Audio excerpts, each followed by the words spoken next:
is the P-38 Lightning. Speed, in excess of 420 miles per hour. Rate of climb, 4,000 feet per minute. Rate of dive, faster than the speed of sound. Armament, 4 50 caliber machine guns and 2 20mm cannons. Bomb load, 2 1,000-pound bombs. Mission. The P-38 performed an astounding variety of missions. Bomber escort, light bomber, close-in air support for ground troops, reconnaissance aircraft. But primarily, the P-38 was a fighter. She was made to close with enemy aircraft and knock them out of the sky.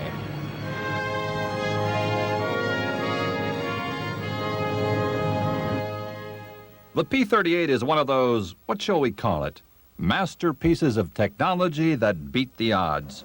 Given the nature of the U.S. Army in the post-World War I period, odds that a radical departure in aviation design would be accepted by the conservative Army were overwhelmingly small. But in 1936, the Army, very much aware of how far we were slipping behind Germany and other European powers in the development of fighter aircraft, issued general specifications for a high-altitude interceptor. About that time, there was a young man by the name of Kelly Johnson who had been hired by Lockheed Aircraft Company. Although Lockheed had never built a fighter, they put Kelly Johnson to work meeting the Army's specs. Johnson realized that the time for a radical departure from conventional airframe design had come, and he came to that conclusion for a very simple reason. He had a very good Allison engine to work with, the V-1710, but it wasn't fast enough. If he could put 2 Allisons together, however, they would be fast enough. After playing around with several thoughts, Kelly came upon the idea of putting the pilot's cockpit in the middle of the wing assembly and flanking it with 2 booms. If that wasn't radical enough, Kelly added yet another departure from conventional fighter design and drew tricycle landing gear on his blueprint. To everyone's surprise and relief, the Army awarded a contract to develop a prototype of Johnson's P-38. Lockheed started constructing the Lightning, as it came to be called, in July 1938. Less than 6 months later, the first prototype was delivered to the Air Corps. Lieutenant Ben Kelsey was assigned the mission of testing the P-38 for the Army. Shortly after his first takeoff with the plane, Kelsey got a severe test. The Fowler flap failed and the P-38 was very much out of control. But this is why test pilots are test pilots, and with great skill, Lieutenant Kelsey brought the P-38 in for a safe landing. Even so, a lot of people thought Johnson's folly had come to the end of the road. But the Army again astounded the aviation world by announcing that Lieutenant Kelsey, with less than 6 hours flying time in the ship, would make a high-speed flight across the North American continent in a P-38.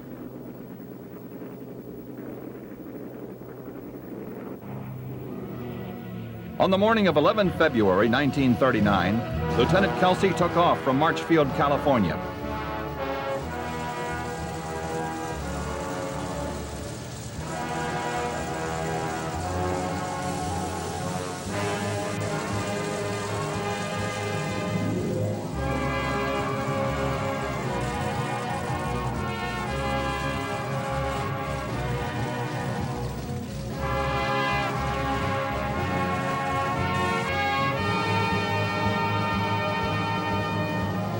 Seven hours and 43 minutes, 2,490 miles later, he lined up his P-38 for a landing at Mitchell Field, Ohio. But there was a row of trees in his way. As he gunned the twin Allisons to avoid the trees, the right engine failed. The lieutenant had already lowered the landing gear. Kelsey pulled back on the stick, but the landing gear caught the upper branches of the trees. The P-38 slammed into a sand trap of a nearby golf course. Except for his pride, Lieutenant Kelsey was uninjured. Despite the inauspicious ending of the flight, the Army was very impressed with the performance of the P-38. After all, only Howard Hughes had a better cross-country time on record, and his flight was made in a plane specifically equipped for non-stop flight. A contract was issued to Lockheed to produce 13 more Lightnings for the Army.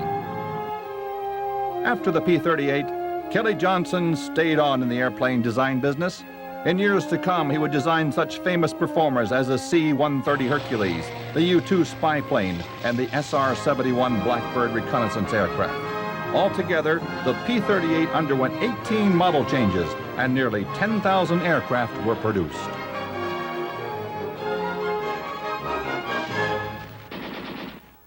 P-38s first saw heavy combat action during the North African campaign. After landing troops at Algiers, Oran, and Casablanca, the Allies swept across northern Africa, defeating everything in their path. Algeria and Morocco fell in a matter of days.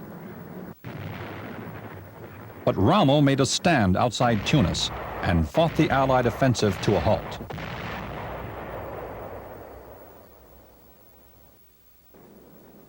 About this time, the first P-38s arrived in Africa. Elements of the 1st Fighter Group and the 14th Fighter Group arrived within days of each other, and the pilots were very green.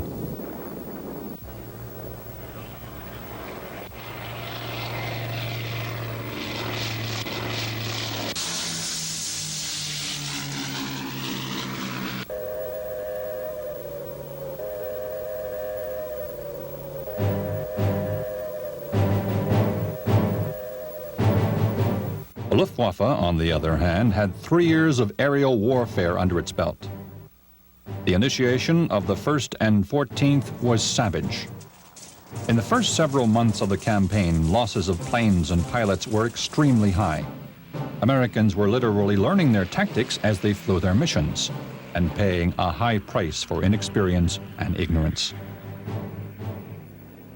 When a new fighter group, the 82nd, arrived in North Africa in midwinter, they were welcomed as long-lost comrades by the pilots of the 1st and 14th. The 82nd brought with them 80 brand-new P-38s.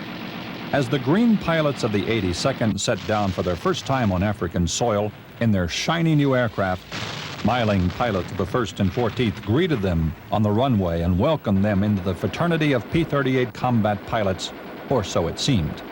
But when the pilots of the 82nd got out of those shiny new aircraft, pilots of the 1st and 14th jumped in and flew them to their own bases, never to be seen by the 82nd again. At the time, it was the only way the 1st and 14th could replace their losses. By the time it finally dawned on the 82nd that they had been snookered, half their aircraft were gone. It took them 2 months to recover from their friendly initiation. The 14th, meanwhile, was having a very bad time of it. Between 18 November and 23 January, the group lost half its authorized strength, or 13 pilots and planes. The fact that they were giving the Luftwaffe as good as they got was little consolation. On 23 January, 5 planes from the 14th didn't return from a mission. Remaining pilots refused to fly another mission. Had the 14th disgraced itself by such drastic, some said cowardly action? There was talk of striking the 14th from the rolls of the troop strength of the Army Air Corps. But cooler, wiser heads prevailed. The 14th was taken out of combat and over the next few months refitted with new aircraft. The ground crews were kept intact, but the pilots were dispersed to other fighter groups.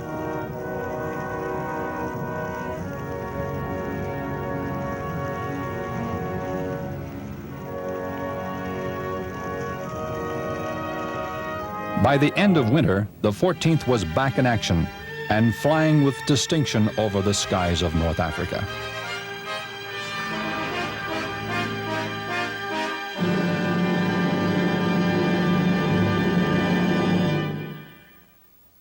While the P-38 was getting its baptism by fire in North Africa and southern Europe, the 8th Air Force, headquartered in England, was trying to figure out how to bomb the German homeland without losing its entire fleet of bombers.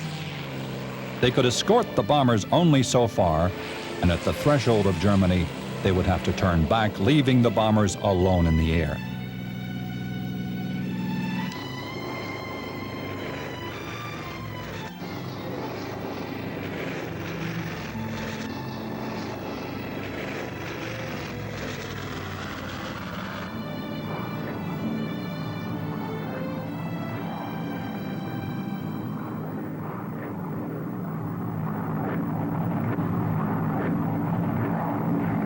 On one such mission, the raid on Schweinfurt and Regensburg, 325 bombers left England.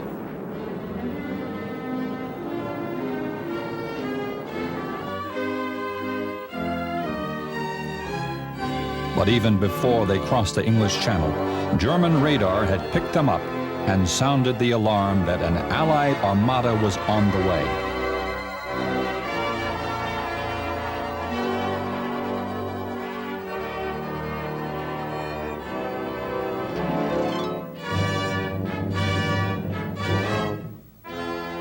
At airfields all over northern Europe, German fighters scrambled.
Out of 325 Allied bombers that left for Schweinfurt and Regensburg that day, 60 fell prey to ground fire or the Luftwaffe and never returned home.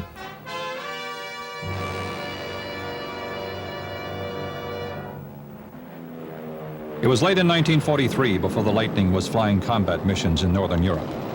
Many had hoped the P-38 would be the answer to the bomber escort problem, but it didn't turn out that way. In fact, the 8th Air Force experience with the P-38 was more on the negative side than the positive.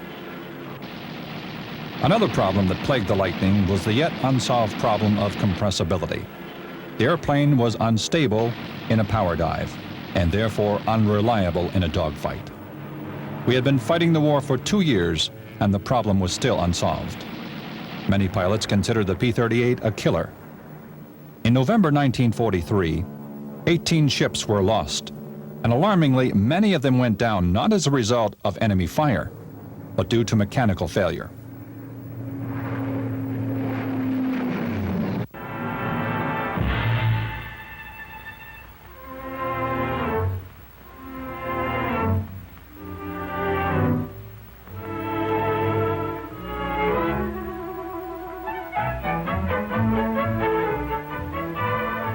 Lockheed put out animated cartoons like these in hopes that better pilot training would eliminate some of the losses.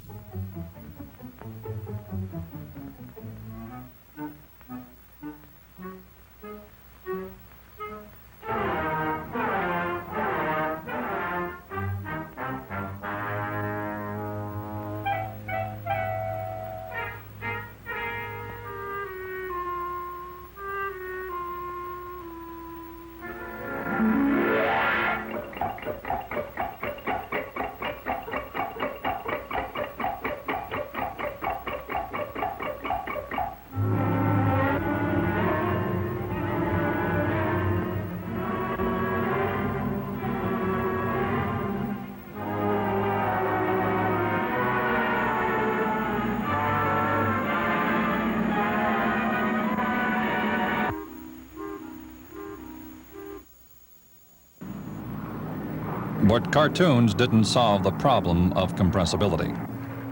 The addition of a dive flap did. And that was a sad day for German pilots who had perfected the tactic of disengaging a dogfight with the Lightning by simply diving for the deck. Now the P-38 dove after them, and the kill ratios began to climb. One tactic that worked well for the 8th Air Force was using the Lightning as a medium altitude or light bomber.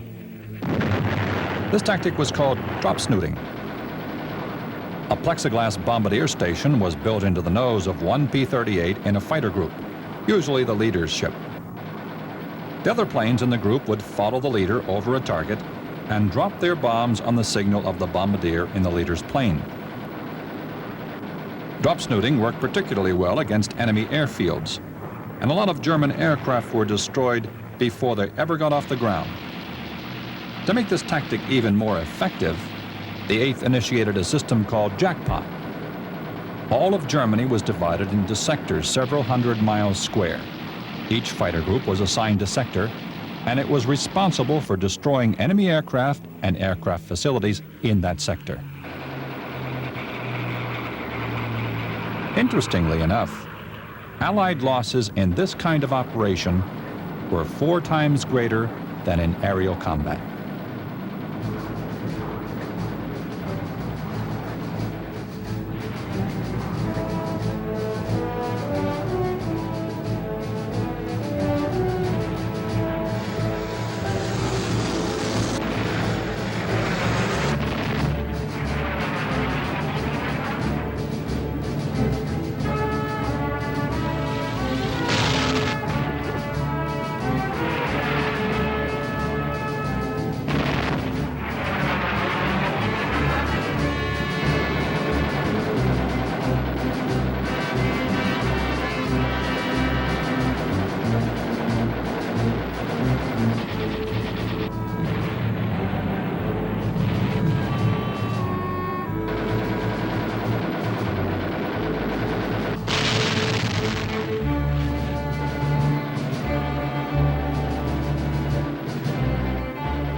In May 1944, with the invasion of Northern Europe only a few days away, fighter targets changed from strategic to tactical. The objective was to destroy anything and everything that could support the German armies in France, Belgium, and Holland. Rail movement was a primary means by which Germany moved supplies to its troops. Operation Chattanooga was designed to annihilate German rail operations and permanently cripple German supply lines. The P-38 became a locomotive killer. On the first day of Operation Chattanooga, 91 locomotives were destroyed.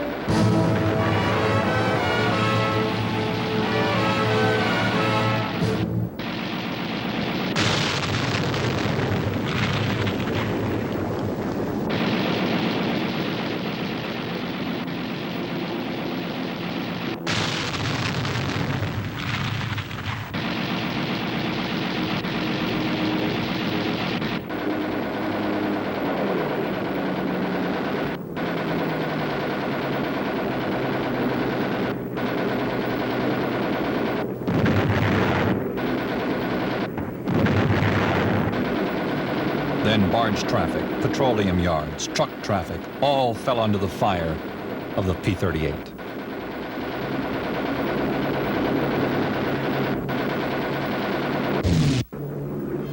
In 3 years, the Allied air war had gone from the last line of defense in the Battle of Britain through a building phase that began to project power against the Axis, to air parity, to air superiority, and by the time we were ready to invade the shores of Normandy, to air supremacy.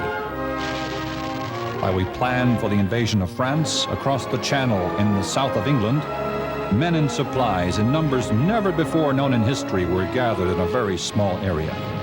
This was a tempting target for the Luftwaffe, but not one German plane dared a shot. We ruled the skies.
American fighter pilots boasted to the ground troops who were about to invade France, "When you see an airplane in the sky, don't worry, it'll be ours." They kept that promise.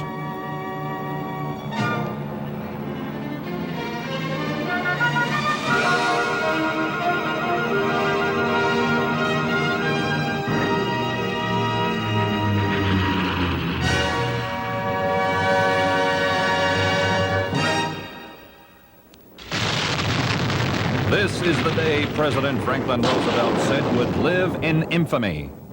The Japanese attacked Pearl Harbor, December 7th, 1941.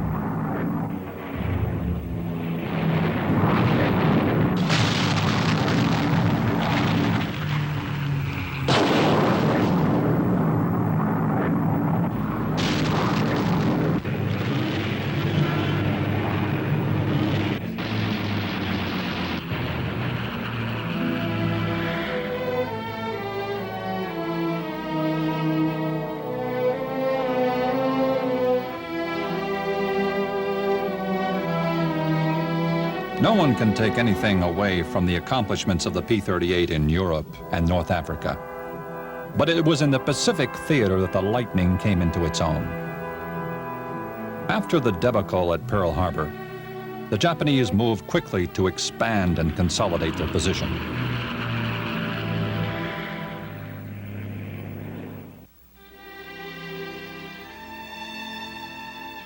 For most of 1942, Allied forces in the Pacific fought either a holding action or an out-and-out retreat. The Japanese pushed us all the way back to Australia. At the time, the only fighter aircraft available were the P-39 and P-40s, and they had proved no match for Japanese aircraft. Because of the vastness of the Pacific theater, a fighter was needed with both firepower and range. The P-38 was the obvious choice, but there were very few available.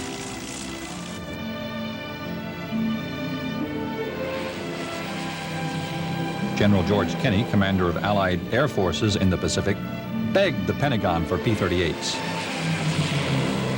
Late in 1942, he got 16 P-38s, and those had to be modified. But the ground crews went to work, and it wasn't long before the Japanese received a very abrupt introduction to the fighter they called Lightning. It happened in late December 1942. Intelligence reported a flight of enemy aircraft approaching Dobodora on the north side of New Guinea. 12 Lightnings took off to intercept the enemy planes.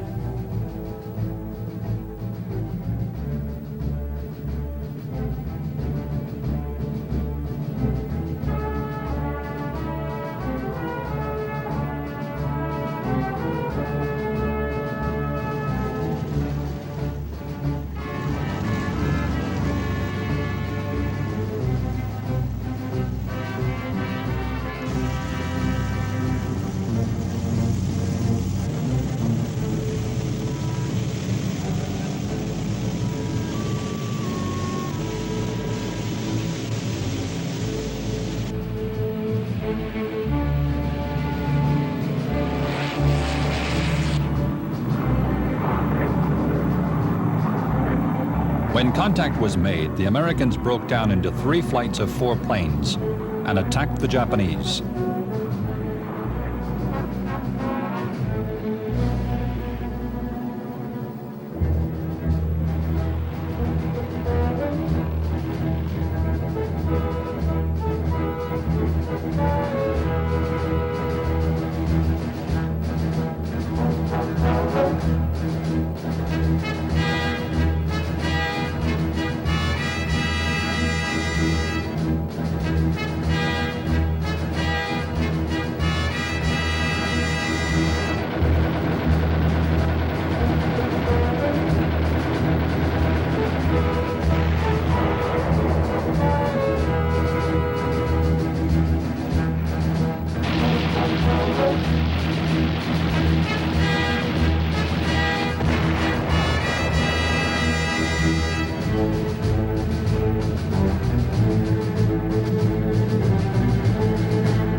When the battle was over, 11 Japanese fighters and bombers were destroyed. The P-38 had arrived in the Pacific.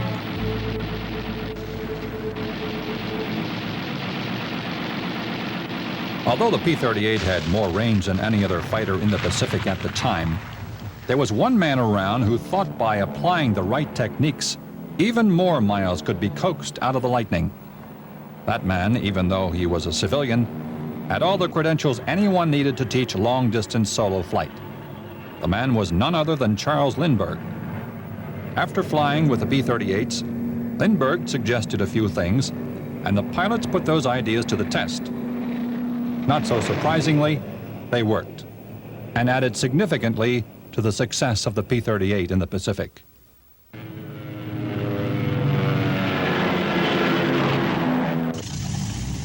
In April of 1943, a bold mission was conceived by Colonel John Mitchell of the 339th Fighter Squadron to shoot down the Commander-in-Chief of the Japanese Imperial Navy, Admiral Isoroku Yamamoto. Because of the extended ranges needed for this unique mission, the P-38s participating in the raid were modified for long-distance flight. Lindbergh's tips were about to pay off. Colonel Mitchell narrates his own story. We took off from Guadalcanal. I was leading the flight. We knew that he would be in a Betty-type bomber and that he'd be escorted by Zeros. When I made landfall, I was about 1 minute ahead of the time that I had planned to be there, which was rather incredible when you think about it, because it was, as I said, I had no checkpoints, anything else all the way up there, so it was unbelievable almost that we happened to be there at the time we were. I knew that we had our man. I knew that we had him.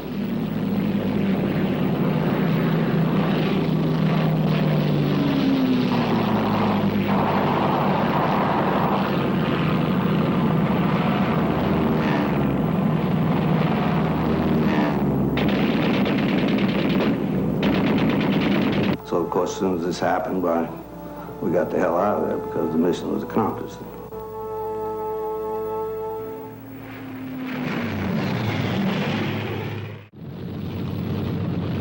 In March of 1943, an American reconnaissance aircraft spotted a convoy of Japanese ships moving in the Bismarck Sea towards New Guinea.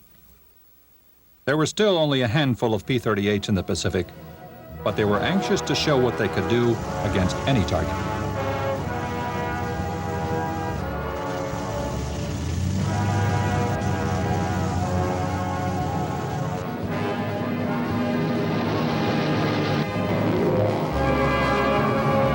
"162 American and Australian pilots descended on the Japanese convoy in the Bismarck Sea.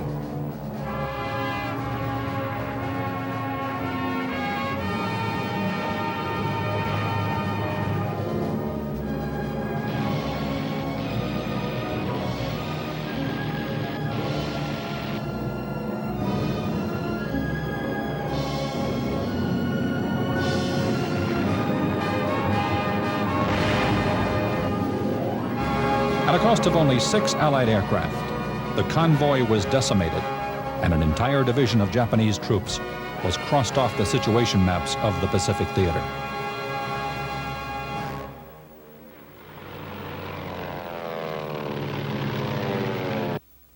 One of the pilots involved in these first battles in the Pacific was a young flyer from Butler, Wisconsin by the name of Richard Bong. Soon after graduating from flight training and being commissioned a second lieutenant in 1942, Lieutenant Bong reported for duty at Darwin, Australia. He was assigned to the 39th Fighter Squadron, an outfit that flew P-38 Lightnings. If ever man and machine belonged together, it was the P-38 and Dick Bong. In a very short time, he let the Japanese know he was in the Pacific by downing 8 of their aircraft. He was transferred to the 49th Fighter Group and soon became leader of the 9th Fighter Squadron.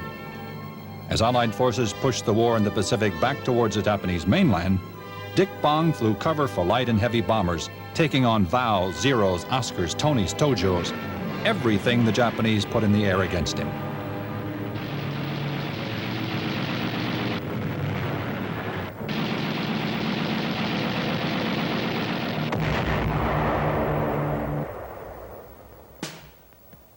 In November 1943, a recon aircraft from the 8th Photo Squadron flying over Simpson Harbor saw 7 Japanese destroyers and 20 merchant vessels. And at the airdromes around the base at Rabaul, they had counted 237 planes.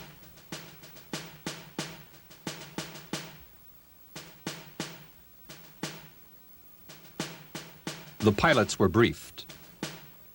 The plan was for a force of B-25 Mitchells and P-38 Lightnings to strike Rabaul simultaneously. Surprise and timing were the key ingredients of the plan. It had to be a well-coordinated attack, or disaster awaited the Americans. For Rabaul was the hub of the Japanese thrust into the Pacific, and it was heavily fortified and ringed with anti-aircraft weapons.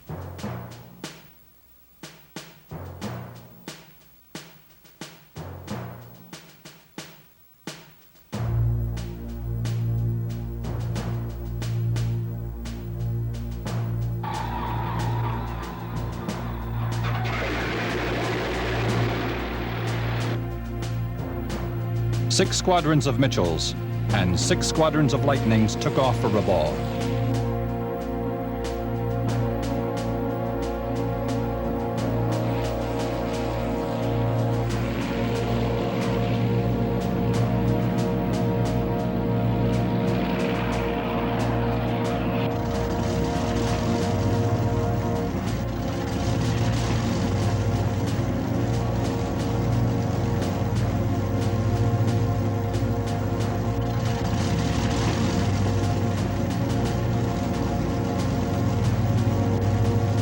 Richard Bong was one of them.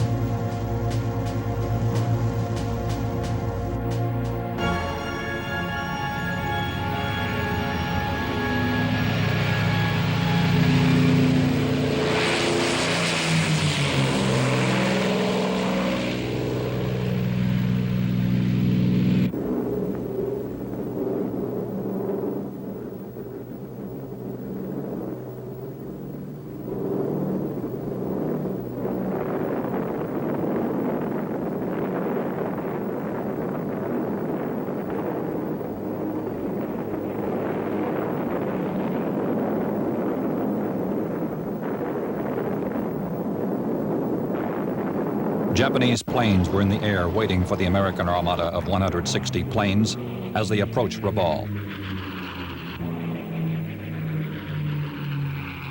While the bombers kept going, the Lightnings peeled off and tore into the Japanese interceptors.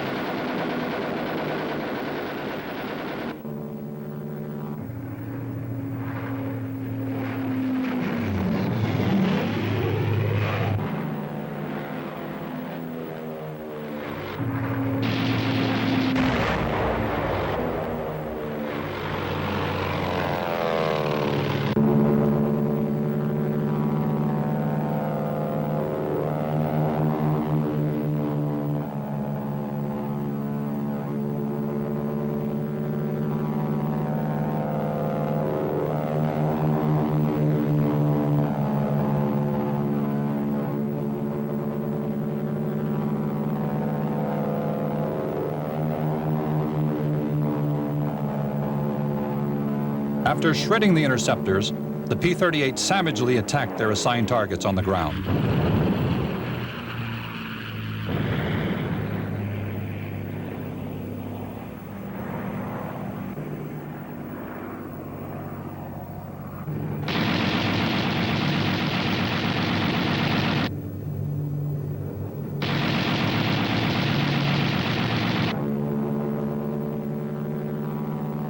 Then they attacked shipping in Simpson Harbor.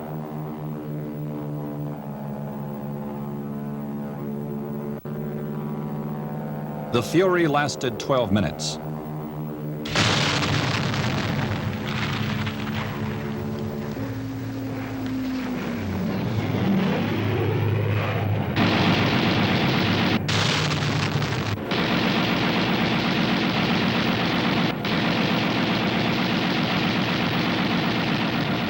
And when it was over, 41 enemy ships had been bombed or strafed, and 94 enemy aircraft had been destroyed. P-38s and aerial dogfights had shot down 42 Japanese fighters. The cost? 17 planes down, 45 Americans dead. It was a big day for the Americans.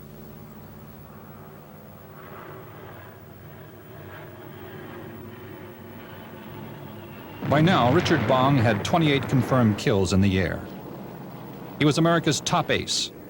It was time to go home for a well-earned rest. But that's not all. It was time for more schooling in the States also. In April 1944, the flying ace from Butler, Wisconsin, entered advanced gunnery school.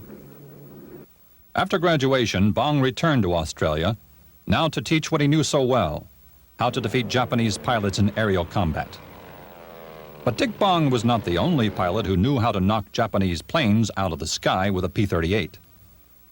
The 457th Fighter Group had a young captain by the name of Tommy McGuire. A tremendous rivalry developed between Bong and Tommy McGuire over who would be America's top air ace. In the battle for Leyte, the Japanese held one end of the island, while Allied forces built a foothold on the other end. Day and night, the Japanese threw the best of their air force against Allied positions on the island. Dick Bong and Tommy McGuire were there. And although Bong didn't have to fly another combat mission, he was now a training officer, he climbed into a P-38 and flew mission after mission against the Japanese fighters. During this battle, Major Bong raised his score of kills on Japanese aircraft to 38.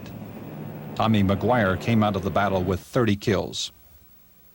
Then on December 12, 1944, General MacArthur gathered an honor guard of 12 pilots, each with 12 or more air combat kills to his credit.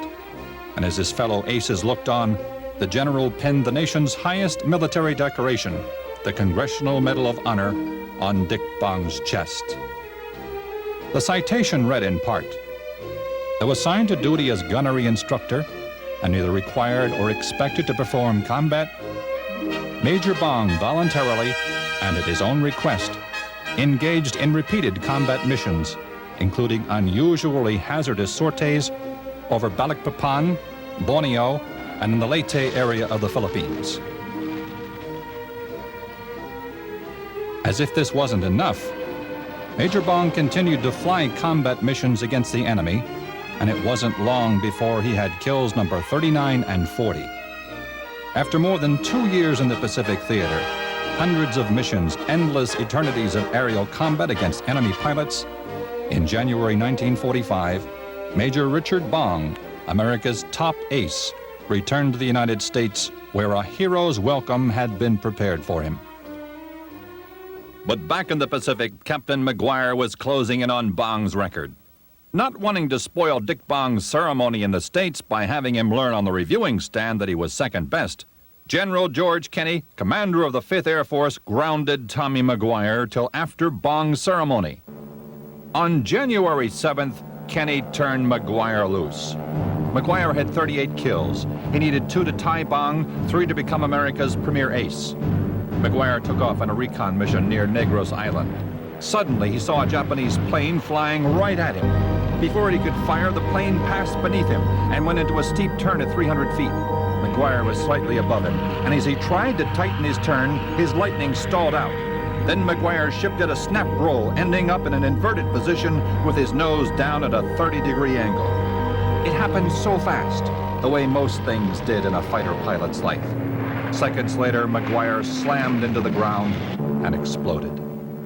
For his brilliant combat record, Captain Thomas McGuire was awarded a posthumous Congressional Medal of Honor. Stories about the P-38 are endless. This presentation has only scratched the surface. P-38s got into a fight with the Russians over Yugoslavia. The Russian army was advancing against a German withdrawal. The Russians hadn't told the Americans they were moving. American P-38 pilots saw troops, thought they were German, and attacked. Russian Yak fighters protecting the Red Army attacked the Lightnings, shooting 2 of them down. The Americans dispatched 2 Yaks to Earth in flames. Finally, both sides realized they were shooting at friendly forces and contact was broken. This incident remained classified for many years.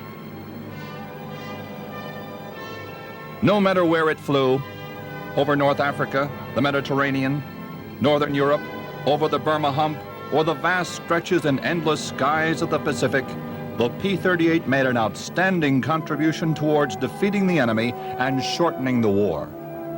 The Germans called her the fork-winged devil. We called her lightning. Those who flew her were men off of every city street and country road in America. Here was truly a remarkable phenomenon, a radical aircraft design married to the American common man. Together they went to war against the enemies of freedom and won.